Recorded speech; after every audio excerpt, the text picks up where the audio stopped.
Assalamualaikum warahmatullahi wabarakatuh.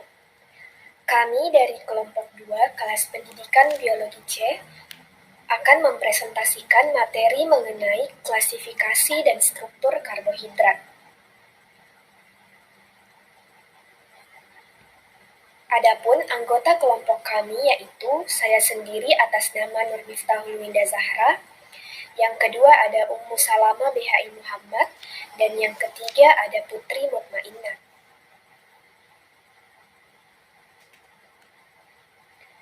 Adapun submateri pada presentasi kali ini yaitu klasifikasi karbohidrat yang terdiri atas monosakarida, oligosakarida, dan polisakarida. Kemudian struktur karbohidrat terdiri atas struktur monosakarida, struktur oligosakarida, dan struktur polisakarida.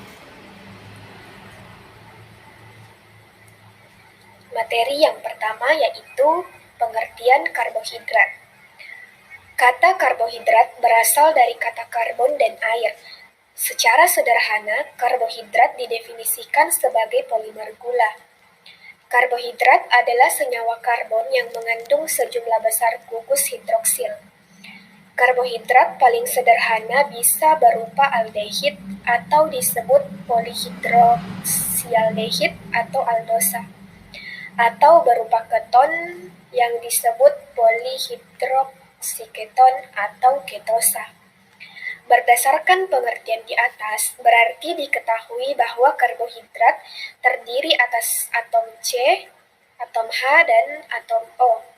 Adapun rumus umum dari karbohidrat adalah CnH2O N atau CnH2nOn. Kemudian selanjutnya adalah fungsi primer dari karbohidrat, yaitu sebagai cadangan energi jangka pendek, serta fungsi sekunder dari karbohidrat adalah sebagai cadangan energi jangka menengah, misalnya pati untuk tumbuhan dan glikogen untuk hewan dan manusia. Fungsi lainnya adalah sebagai komponen struktural sel. Materi selanjutnya adalah klasifikasi karbohidrat. Karbohidrat dapat dikelompokkan menurut jumlah unit gula, ukuran dari rantai karbon, lokasi gugus karbonil, serta stereokimia. Berdasarkan jumlah unit gula dalam rantai, karbohidrat digolongkan menjadi 4 golongan utama, yaitu yang pertama, monosakarida, terdiri atas 1 unit gula. Yang kedua, disakarida yang terdiri atas 2 unit gula. Yang ketiga, oligosakarida yang terdiri atas 3-10 unit gula.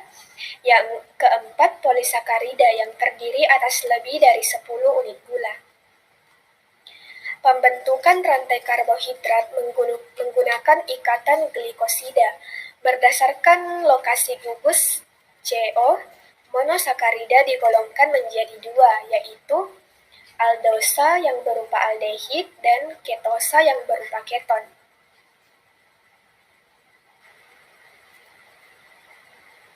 Baik, selanjutnya yang pertama yaitu monosakarida. Monosakarida sering disebut gula sederhana atau simple sugars. Adalah karbohidrat yang tidak dapat dihidrolisis menjadi bentuk yang lebih sederhana lagi.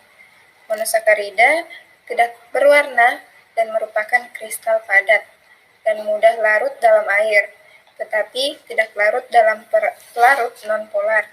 Kebanyakan monosakarida mempunyai rasa manis dengan rumus empiris dalam kurung CH2O balas kurung N, di mana N sama dengan 3 atau jumlah yang lebih besar lainnya.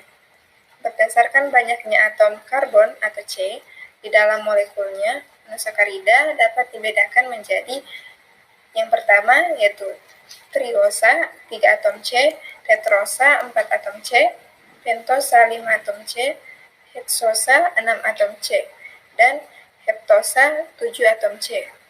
Berdasarkan gugus karbonil fungsionalnya, monosakarida dibedakan menjadi aldosa jika mengandung gugus aldehida dan ketosa jika mengandung gugus keton.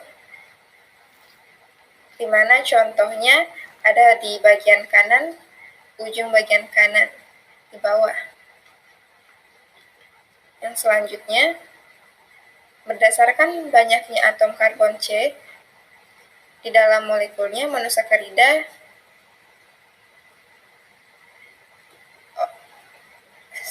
tidak bisa dilihat. Baik, maaf. Selanjutnya itu masing-masing senyawa monosakarida ada dalam dua kelompok, yaitu aldotriosa dan ketotriosa, aldotetrosa dan ketotetrosa, aldopentosa dan ketopentosa, dan sebagainya. Golongan heksosa yang mencakup aldoheksosa yaitu D-glukosa dan ketoheksosa yaitu D-fruktosa adalah monosakarida yang paling banyak dijumpai di alam. Golongan aldopentosa yaitu D-ribosa dan 2-deoksi, dan D-ribosa adalah komponen asam nukleat. Baik, yang selanjutnya struktur monosakarida, di mana strukturnya dapat dilihat pada ujung bagian kanan, bagian atas, di mana rumus bangun monosakarida yaitu aldosa dan ketosa menurut Fischer merupakan rantai lurus yang dimana beberapa reaksi dan sifat-sifat karbohidrat tidak dapat diterangkan dengan rumus bangun ini.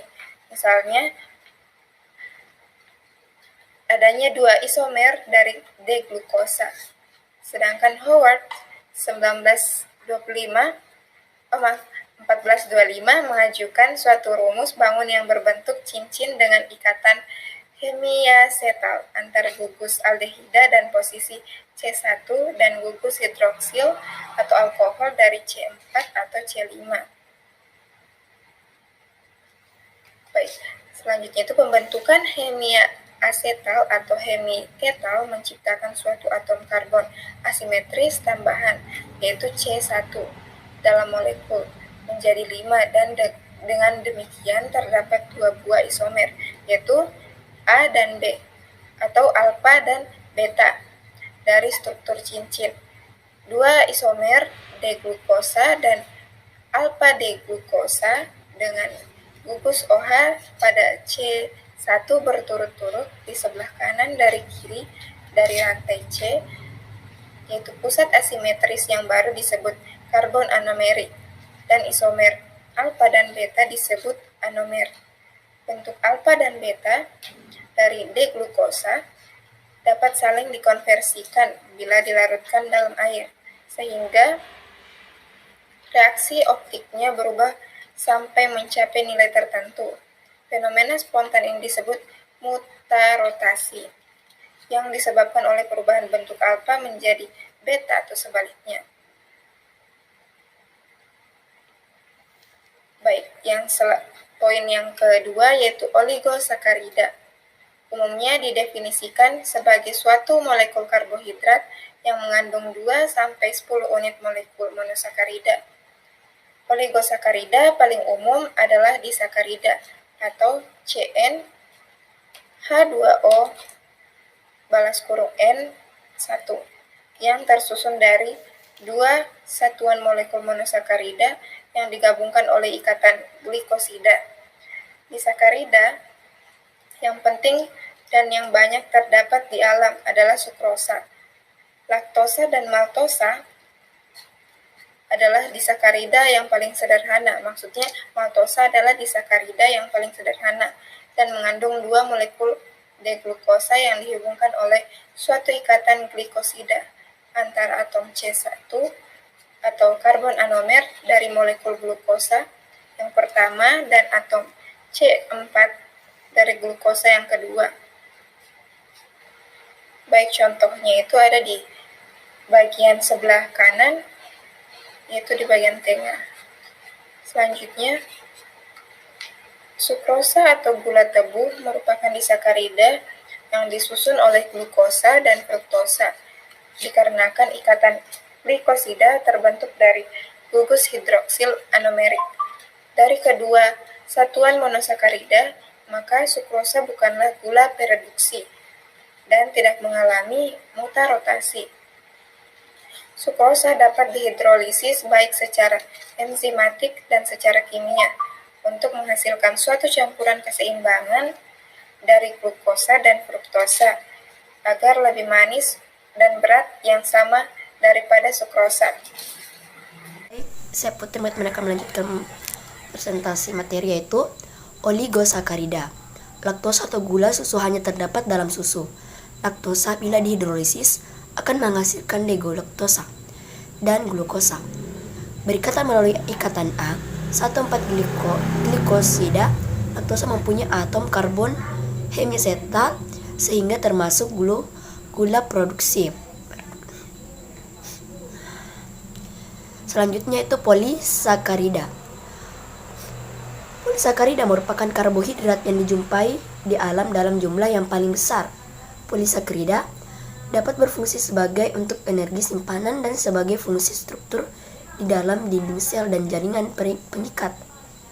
Hidrolisis sempurna terhadap polisakarida oleh asam atau enzim spesifik menghasilkan monosakarida atau turunannya. Polisakarida terdapat dibedakan menjadi dua jenis, yaitu homopolisakarida dan heteropolisakarida.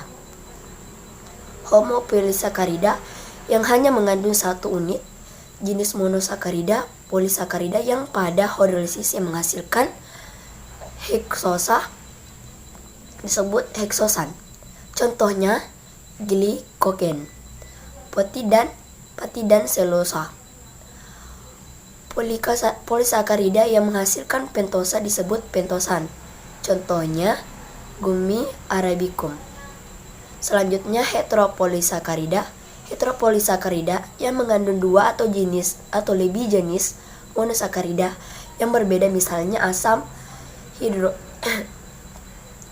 hyaluronat pada jaringan pengikat yang mengandung N-asetil glukosamin dan asam glukuronat.